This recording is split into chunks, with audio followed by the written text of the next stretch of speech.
Amahoro amahoro bwoko bw'Imana ndabasuhuje, amahoro y'Imana nagumya agwire muri mwebwe.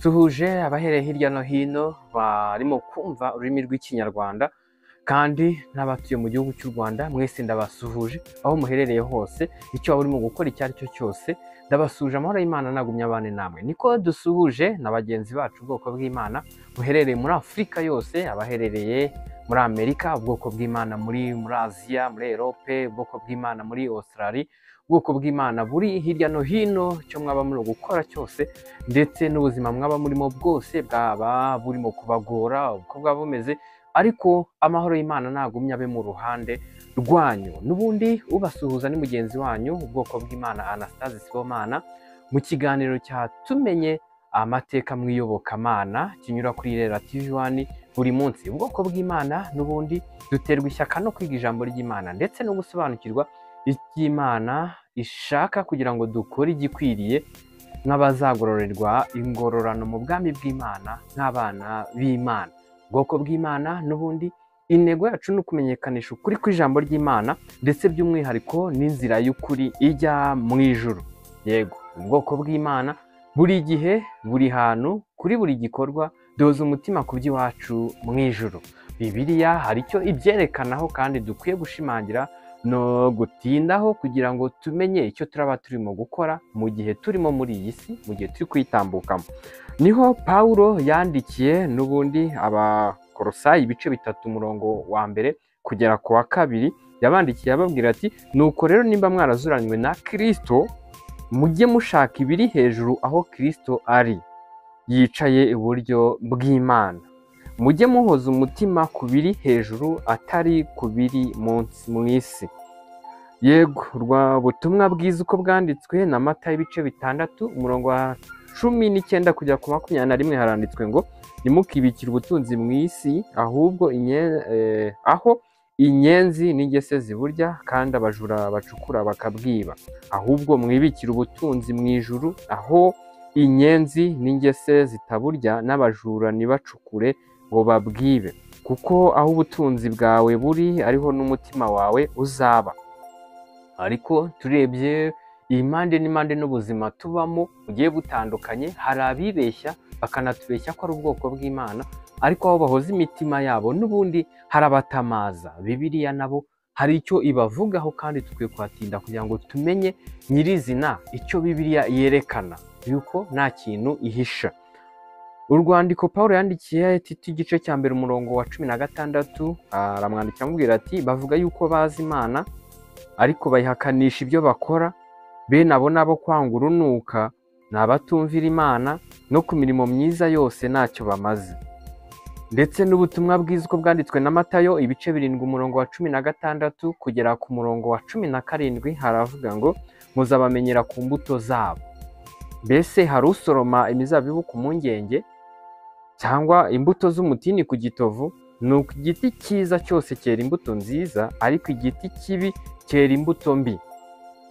Na Pawulo yandikiye Timoteyo urwandiko rwa 2 ibice 3 umurongo wa 5 aramubwira ati: bafite ishusho yo kwera ariko bahakana imbaraga zako, abameze batyo ujye ubatera umugongo. Yego, Pawulo yandikira urwandiko Abafilipi ibice 3 umurongo wa 18 kugera ku murongo wa 19 arababwira ati: hari benshi bagenda ukundi, abo nababwiye kenshi, nanone ndabababwira ndira yuko ari abanzi b'umusaraba wa Kristo, amaherezo yabo ni ukurimbuka, Imana yabo ninda, biratana ibiteye isoni byabo, bahoza umutima ku by'isi. Turebye icyo Bibiliya itweretse n'ukuri tugomba gukurikiza. Niyo mpamvu ikintu hari igihe kirekire mu buzima bwawe ndetse ugatanga imbaraga n'ubutunzi kubw'intego y'icyo kintu, icyo kintu niyo Mana yawe. Yego, iki ni ikiganiro tumenya amateka mu iyobokamana mugezwaho na Sibomana Anastase, kinyura kuri Irera TV1 buri munsi. Rero tugiye kureba ese aya mateka tugenda tureba biba bikwiriye yuko twibaza tuti: ese abantu babagaho mu gihe cy'aya mateka bakoraga iby'Imana ishaka? Yego, kandi tugiye kureba kuko muri kino kiganiro tumenye amateka mu iyobokamana twifashisha igitabo cya Bibiliya kugira ngo tumenye iby'Imana ishaka kugira ngo abe ari byo dukora.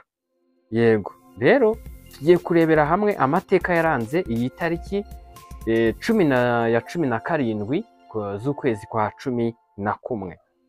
Kuri iyi tariki n'ubundi 17 z'ukwa 11 mu mwaka w'1961, Charles Manson washinze itorero ry'Imana muri Kristo. Kuri iyi tariki yo kuri 17 z'ukwezi kwa 11 mu mwaka w'1961 nibwo yapfuye.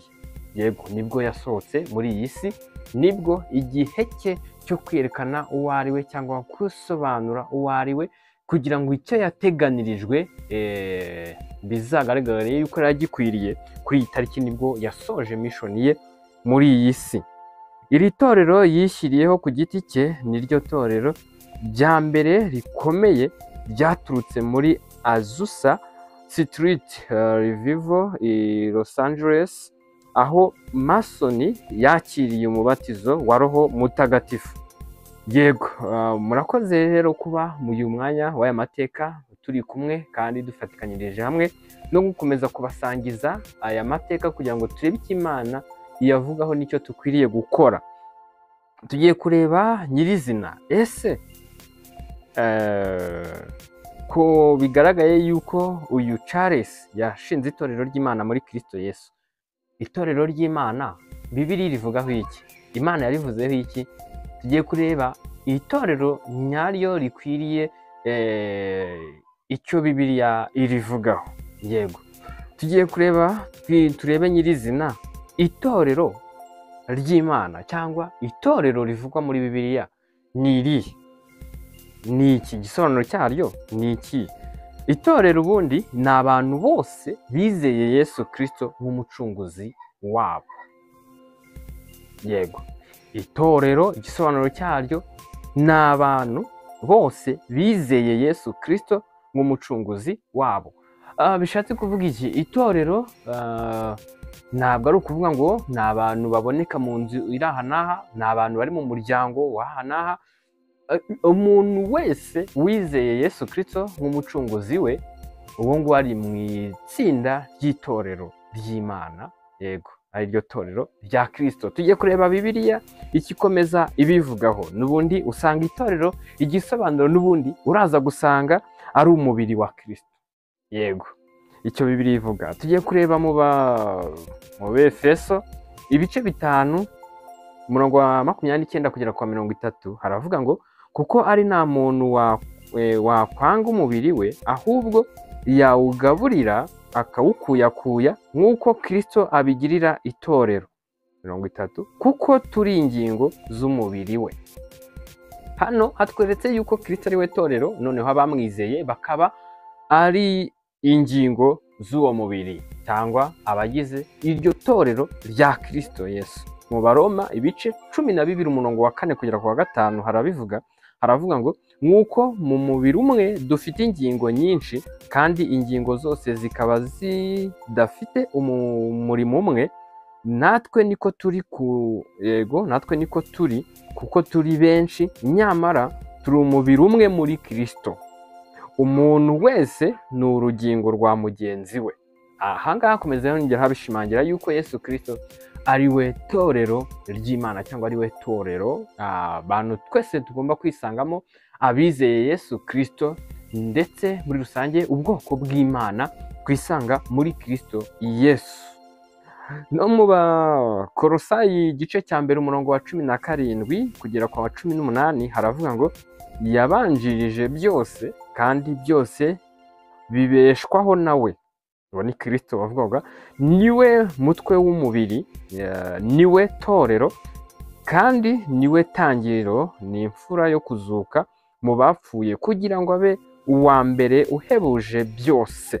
Aha ngaha herekanye nyirizina Yesu Kristo nyirizina yuko ari we torero. Yego kugira ngo rero iryo torero ribonekemo nuko biheshwa nuko wizeye Yesu Kristo ko yagucunguye kubw'ibyaha byawe utari washa kwikiza, akaba ari we wagukijije. Igihano cyari kiri kuri wowe kikajya kuri we, ukaba ubaye umwe mu bagize itorero ry'Imana. Yego ubaye umwe mu bwoko bw'Imana. Turareba no mu Baroma ibice 6, urwandiko Pawulo yandikiye Abaroma ibice 16 ku murongo wa 16 haravuga ngo harakomeza habisobanura, muramukanishe guhoberana kwera, amatorero ya Kristo yose arabatashya. Ahangaha herekanye nuko noneho hashyizwe mu bwinshi amatorero ya Kristo ngo yose arabatashya. Aya matorero ya Yesu Kristo ni nk'uko n'ubundi abizeye Yesu Kristo cyangwa ubwoko bw'Imana bataboneka ahantu hamwe, cyangwa batarimo kuba mu nzu imwe, cyangwa batarimo kuba mu buzima bumwe, utarimo kubabona mu gihugu kimwe. Rero ahangaha nuvuga ngo itorero rya Kristo ririmo kuboneka mu Rwanda, itorero rya Kristo riboneka muri Amerika, itorero rya Kristo riboneka mu Burayi, itorero rya Kristo riboneka muri Aziya, itorero rya Kristo riboneka muri Australia, itorero rya Kristo ririmo kugaragara riri mu kazi runaka. Aho ngaho hose abo ngabo nibo uraza gusanga n'ubundi bahurira kuri Kristo Yesu. Hakavuga ngo rero ubwoko bw'Imana buri mu Rwanda, buri mu Burundi, muri Congo, muri Zimbabwe, abo ngabo biraza kugaragara yuko ari amatorero ariko ari ahantu agiye atandukanye. Ayo matorero n'ubundi aba ari ku ntego imwe gusa, n'icyabahesheje kuba abo mu itorero ni kimwe cyonyine, n'ubundi baba bari mu itorero rya Kristo Yesu. Rero kuba bakwitwa yuko ngo ari amatorero nuko bari ahantu hagiye hatandukanye, ari amatsinda agiye ari ahantu hatandukanye, ariko intego yabo ari imwe kandi bose bari umwe muri Kristo Yesu. Ngicyo ijambo ry'Imana ribivugaho ku itorero icyo ari cyo. Ndabashimiye cyane n'ubundi kubwo kubana natwe ubwoko bw'Imana muri uyu mwanya w'ikiganiro tumenye amateka mu iyobokamana, kuko twigiramo byinshi cyane byimbitse kandi dusanga mu buzima duhoramo bwa buri munsi. Ndabibashimiye cyane rero yuko mwabanye natwe n'ubundi iki kiganiro, mwari muri kumwe n'ubwoko bw'Imana Sibomana Anastase. Ndabibashimiye cyane. Rero dukurikije amateka twumva kuri iyi channel ya Irera TV1, witondere ibyo wigisha hirya no hino, udasanga urimo kugendera mu kinyoma cy'igihe kirekire. Imana naho yabivuzeho mu byanditswe byera muri Bibiliya. Witondere kandi n'ibyo wigishwa ubigenzuze igitabo cya Bibiliya, kuko ariho dusanga imvugo y'Imana n'ukuri kw'Imana yahamije. Yego, ndabashimiye cyane. Mwari muri kumwe n'ubwoko bw'Imana, duterwa ishyaka no kwiga ijambo ry'Imana ndetse no gusobanukirwa icyo Imana Data wa twese ishaka, kugira ngo dukore igikwiriye nk'abazagororerwa ingororano nk'abana b'Imana mu bwami bw'Imana. Ubwoko bw'Imana buri gihe, buri hantu, kuri buri gikorwa duhoza umutima ku by'iwacu mu gihugu cyo mu ijuru. Ndabashimiye cyane. Yego, amahoro y'Imana n'ubuntu bw'Imana bibane namwe, mubiheshejwe no gusobanukirwa Imana na Yesu Kristo umucunguzi wacu. Murakoze cyane.